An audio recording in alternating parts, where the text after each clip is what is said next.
Assalamualaikum warahmatullahi wabarakatuh. Alhamdulillah, wassalatu wassalamu ala rasulillah. Allahumma sholli ala sayyidina Muhammad wa ala alihi wa sahbihi wa sallim taslima. Yang kami hormati Bapak Ibu Kepala Sekolah dan jajarannya, Ibu Wali Murid, semuanya para siswa-siswi STIT Zaid bin Sabit yang dirahmati Allah Subhanahu wa taala.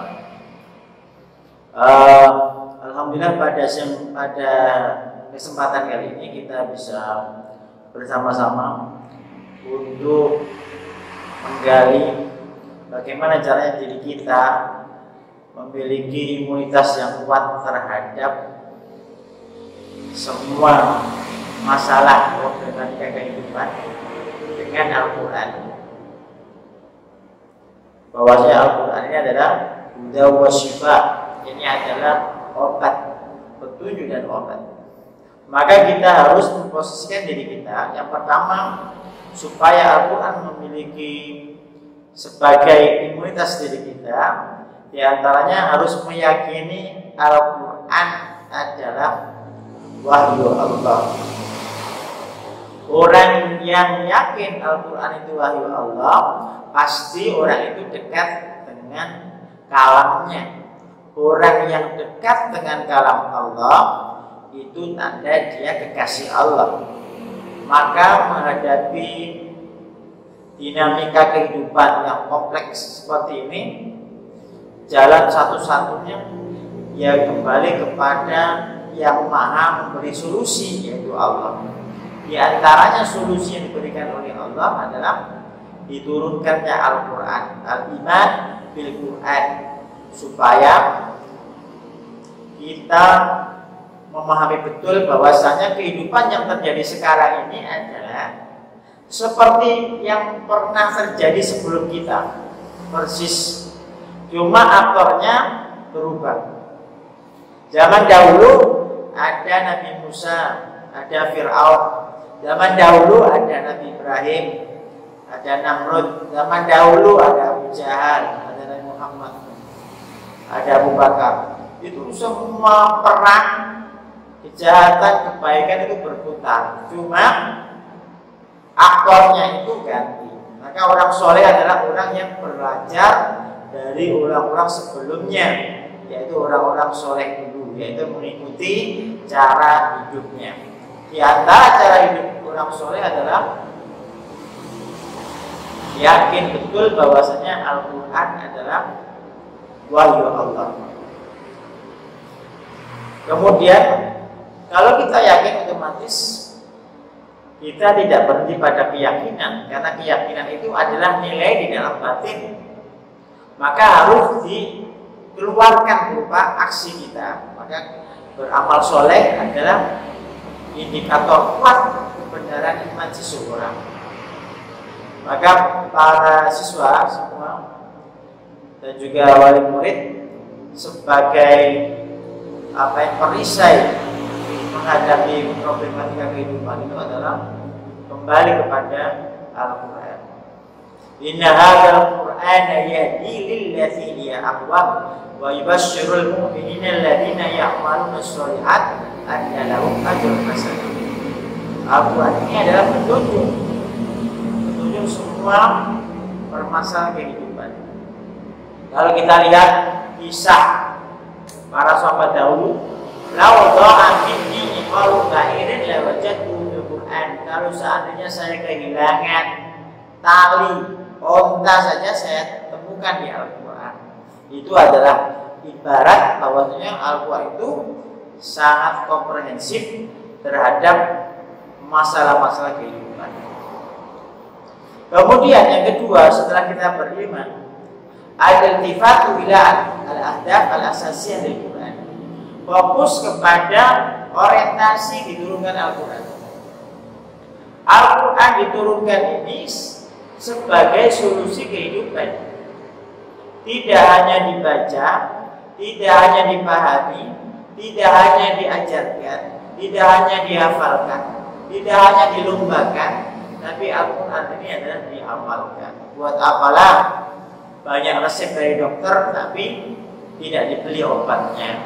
Buat apalah setelah dapat resep kemudian beli obat gak diminum. Jadi inti permasalahan diturunkan Al-Quran ini adalah bagaimana mengamalkan instruksi-instruksi yang di dalam Al-Quran. Bukan hanya membacanya, bukan hanya tahsinnya saja, anak-anakku semua, bukan hanya tahfidnya saja, bukan hanya tafsirnya saja, tapi inti daripada itu adalah al-amal bil Quran. Maka kembali kepada Al-Quran, mengimani Al-Quran. Yang kedua adalah fokus kepada orientasi diturunkan Al-Quran, yaitu amal Al-Quran. Ibaratnya kalau saya kasih contoh pada anak-anakku semua, ada surat pemberitahuan dari kepala sekolah kepada wali murid dan siswa bahwasanya hari Senin diharapkan memakai baju yang rapi karena ada upacara. Ada orang membaca surat dari sekolah itu dengan suara yang bagus, dilantunkan, pakai tahsin, pakai tajwid, tapi dia nggak datang, tapi dia nggak ikut upacara. Bagaimana yang terjadi? Apakah ibu kepala sekolah senang dengan hal itu? Maka yang tepat adalah dibaca, menghormati surat itu, diletakkan pada tempatnya, dihayati. Yang terakhir, yang terpenting adalah tujuan intinya adalah mengamalkan surat tersebut. Maka banyak di antara kita itu fokus kepada bacaannya saja, atau pada tahsinnya saja, atau tahfidnya saja. Itu sangat bagus. Dilanjutkan pada al-adab al-asasiyah, yaitu target utamanya, yaitu mengamalkan Al-Quran. Maka diri kita akan terproteksi dari segala masalah kalau kita punya kuncinya. Kuncinya apa? Orientasi hidup di dalam Al-Quran. Jadi kalau kita sebutkan contoh satu ayat, asa antaqra'u syai'an wa huwa khairul lakum wa asa an tuhibbu syai'an wa huwa syarrul lakum. Bisa jadi kau benci sesuatu masalah dalam kehidupan ini, tapi itu lebih baik. Bisa jadi juga kau suka sesuatu itu bakal jelek buat Anda.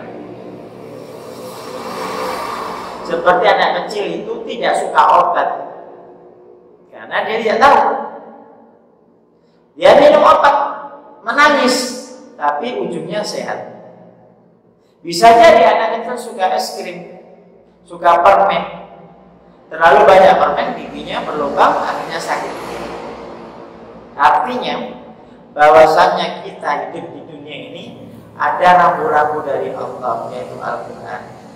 Itu menjadi kita hidupnya jadi tetap eksis, tidak ingin bunuh diri, tidak pesimis, inginnya adalah terus sampai akhir hayat indah bersama Al-Quran.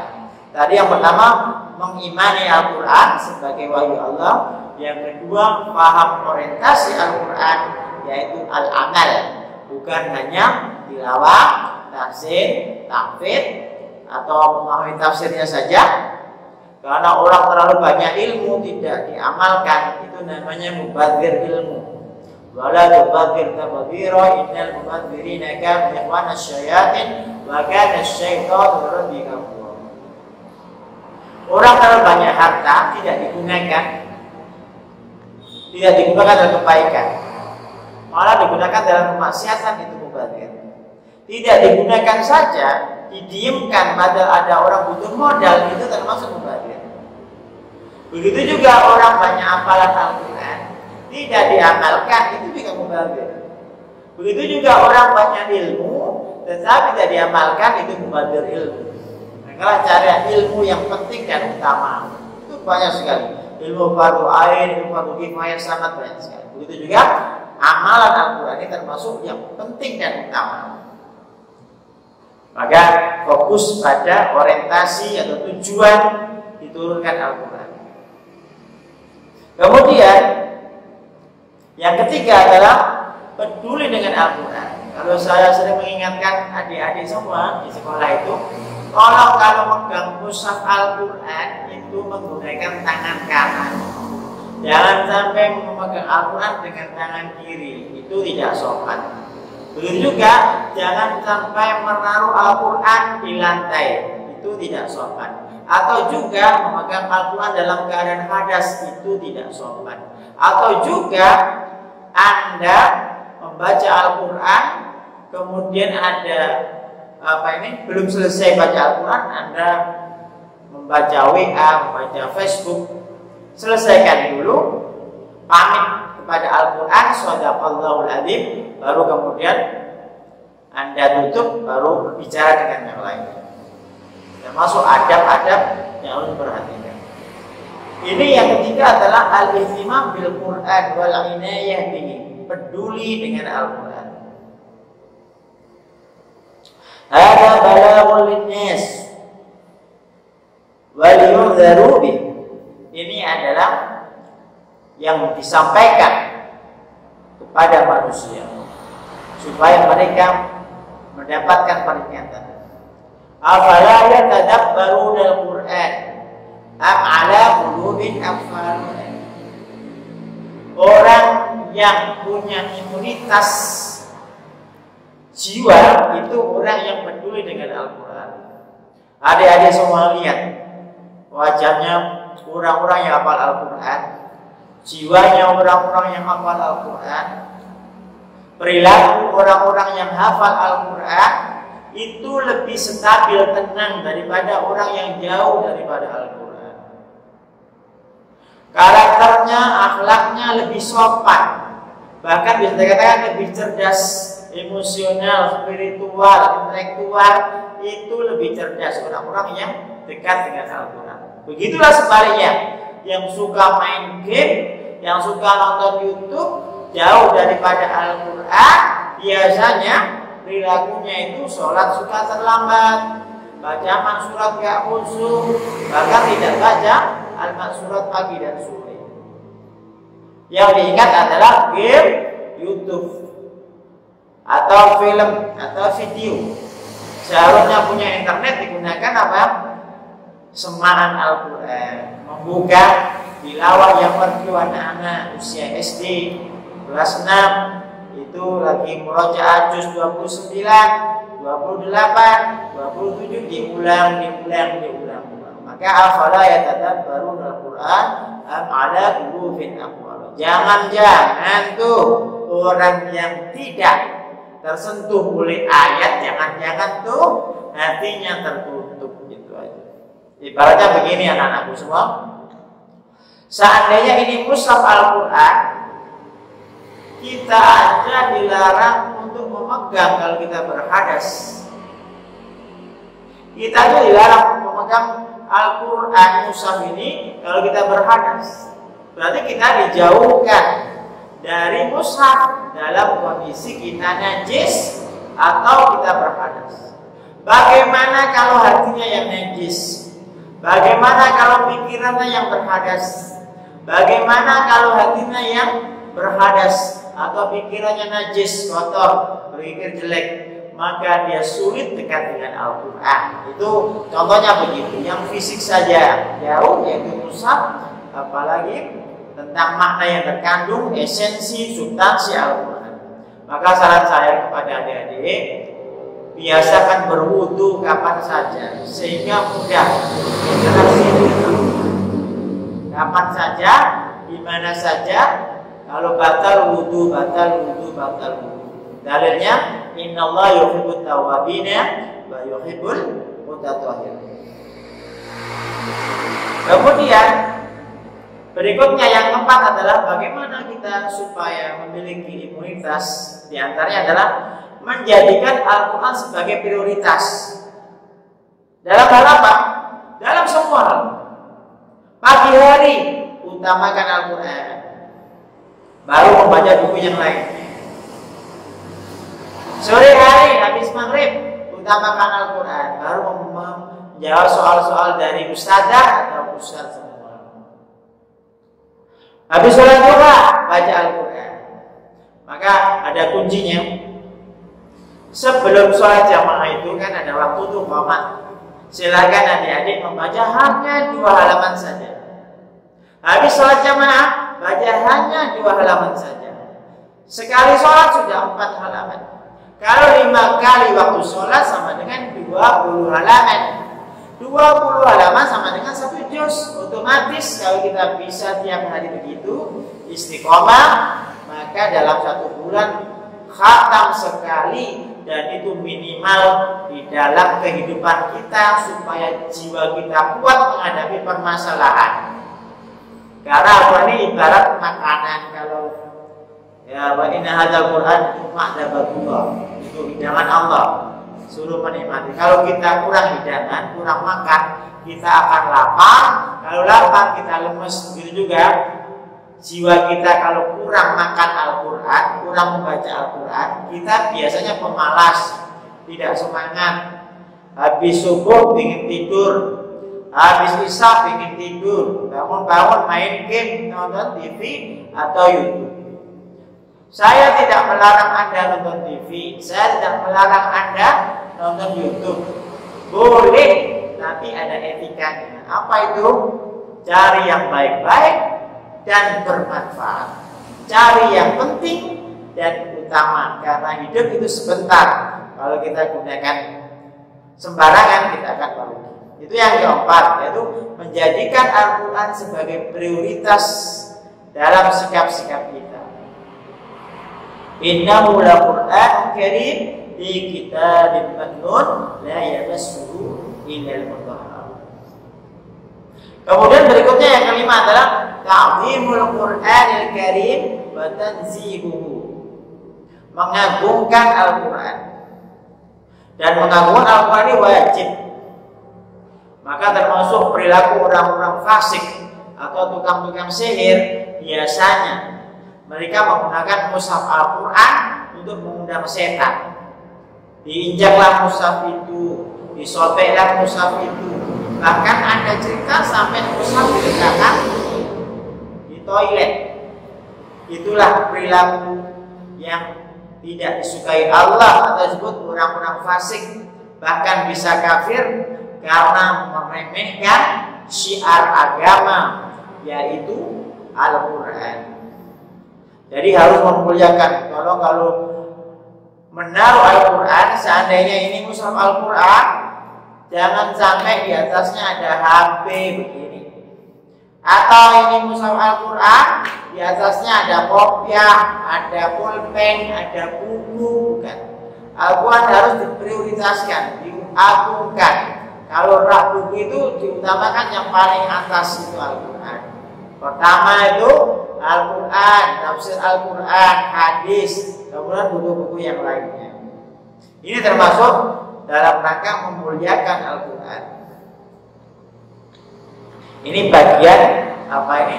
Cara membuat kita lebih terproteksi dengan kuman-kuman kehidupan, dengan gangguan-gangguan kehidupan, baik gangguan pikiran, gangguan hati, gangguan fisik.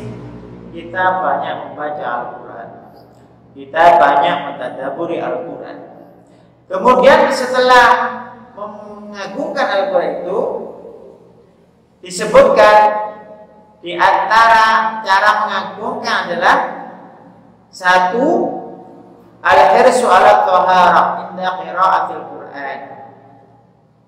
Berusaha keras ketika membaca Al-Quran itu dalam keadaan suci. Kenapa? Karena orang baca Al-Quran dalam keadaan suci, satu hurufnya itu sama dengan 25 kebaikan. Kalau orang membaca Al-Quran dalam keadaan hadas, satu hurufnya sama dengan 10 kebaikan. Kalau orang itu baca Al-Quran dalam sholat keadaan duduk, sholat sunnah, tahajud atau duha, pahalanya satu huruf 50 kebaikan. Kalau orang baca Al-Quran dalam keadaan sholat berdiri, otomatis bersuci, pahala satu hurufnya sama dengan 100 kebaikan. Berarti membaca Al-Quran dalam keadaan berhadas itu boleh. Yang tidak boleh memegang mushaf dalam keadaan berhadas, usahakan bersuci. Maka bersuci ini meningkatkan pahala. Itu diantara memuliakan Al-Quran. Kemudian mencari tempat yang bersih. Al-hirsu ala ayyakuna al-makan alladhi yuqra'u fihi al-Quran ahlan. Jadi dibaca di tempat-tempat yang mulia. Seperti apa? Masjid, musola, rumah, ruang tamu, itu tempat-tempat mulia. Jangan dibaca dekat-dekat tempat yang tidak baik.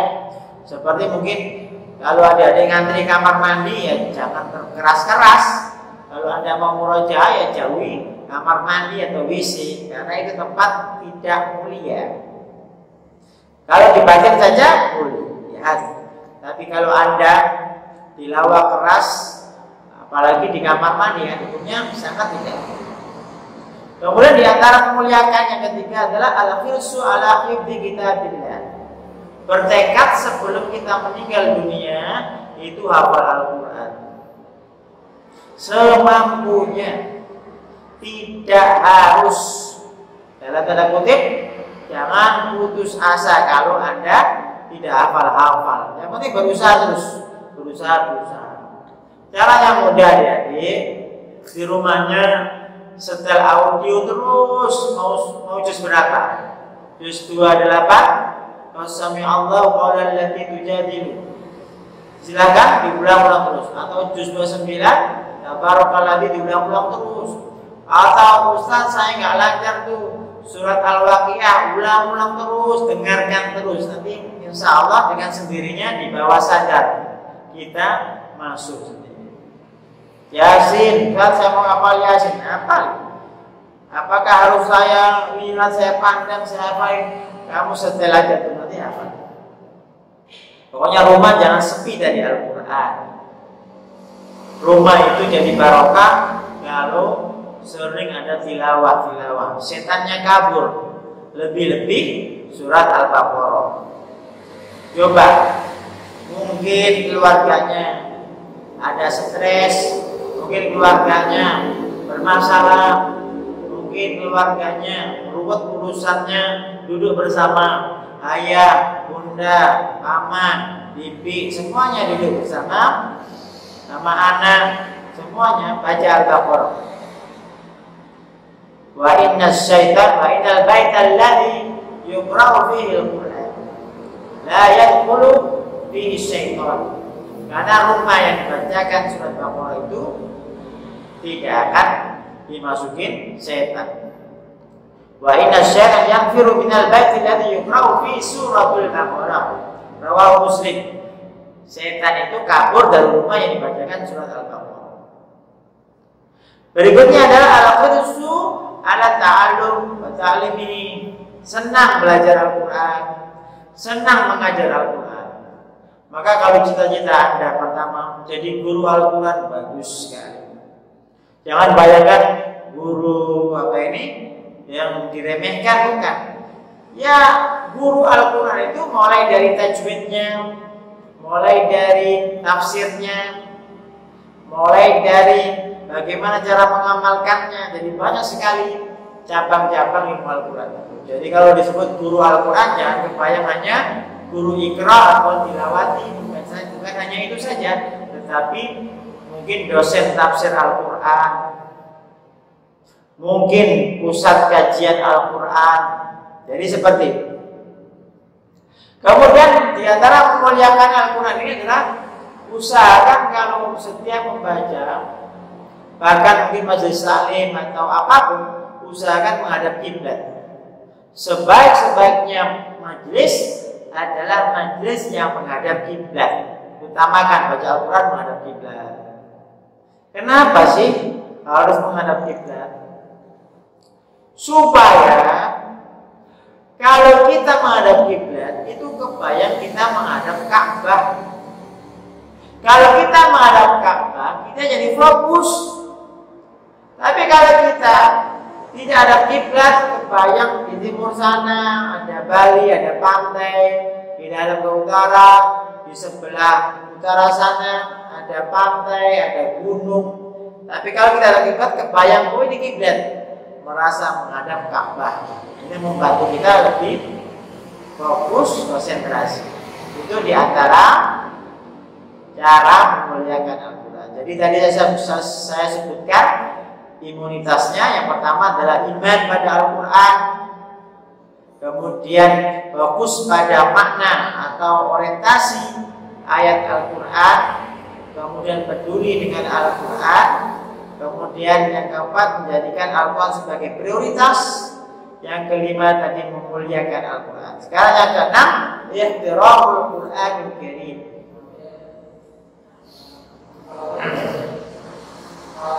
Memuliakan Al-Quran, wa yumkin an yuhaqqiq al-qari dzalika min khilali tajannub an-nazar ila ma min sya'ni ayyulha qalbu.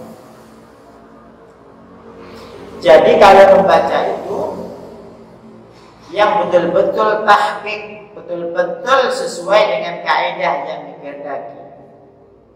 Wa idza quri'al Qur'anu fastami'u lahu wa ansitu la'allakum turhamun. Itu contoh tahqiq secara lafdhan. Hakikat baca seperti itu. A'udzu billahi minasy syaithanir rajim. Bismillahirrahmanirrahim. Itu lafadznya.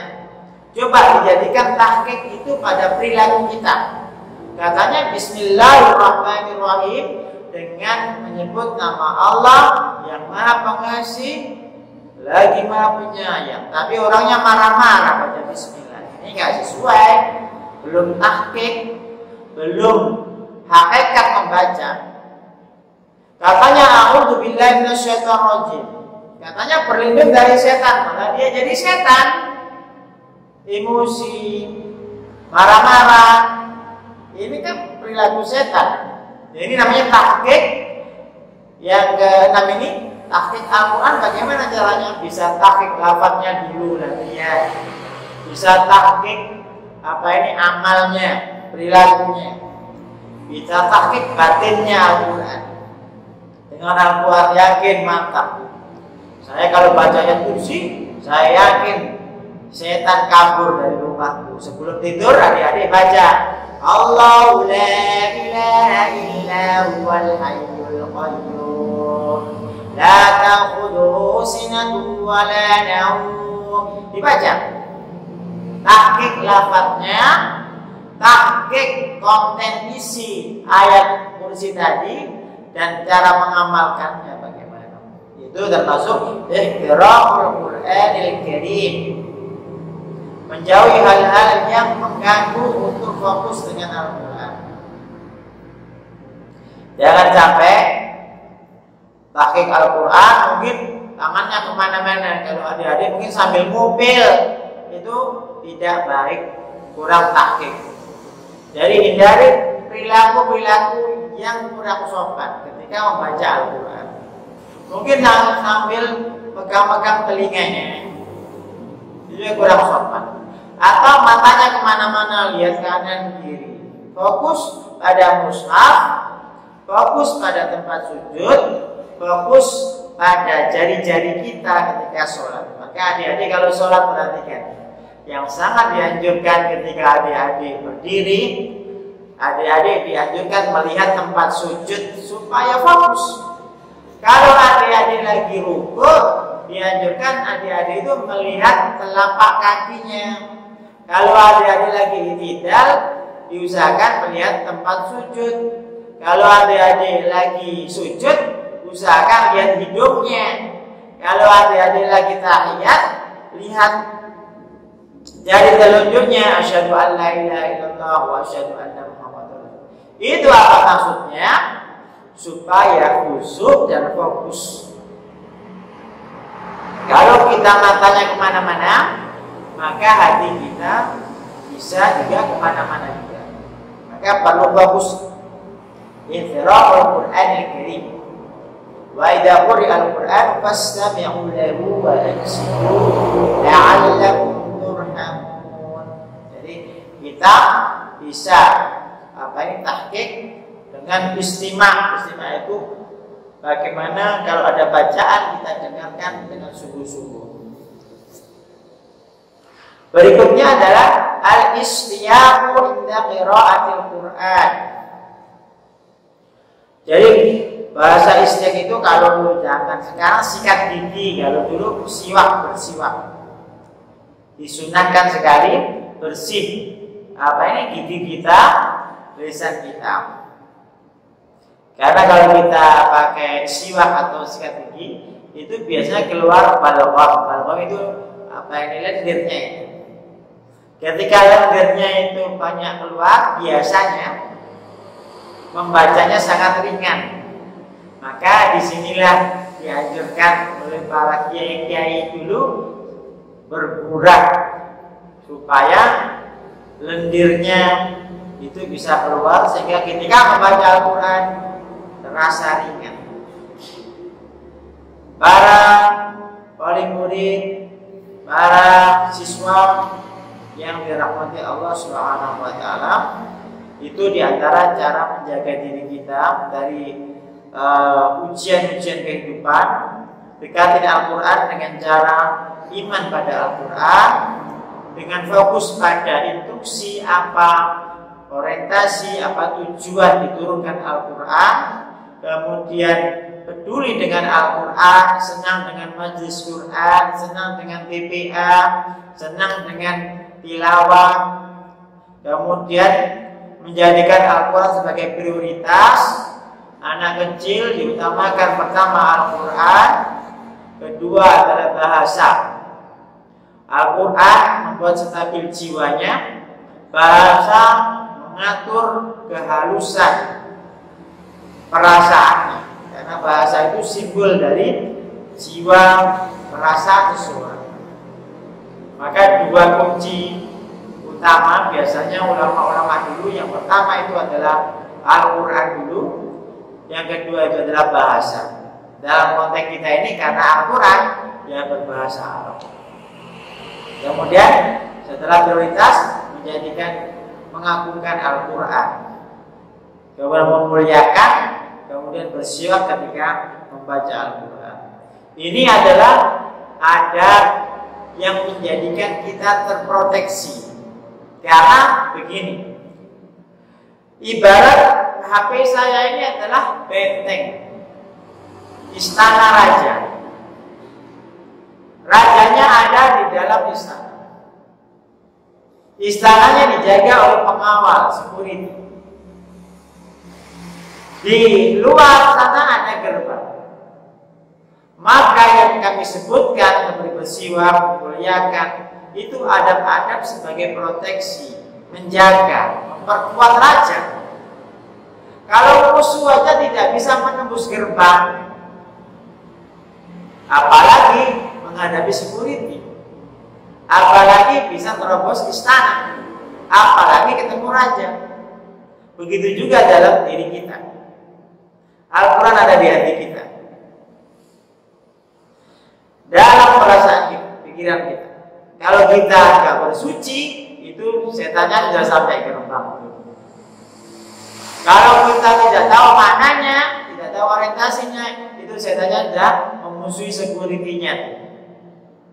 Kalau kita tidak baca, itu setannya sudah hampir menyerang raja, sudah masuk istana malah.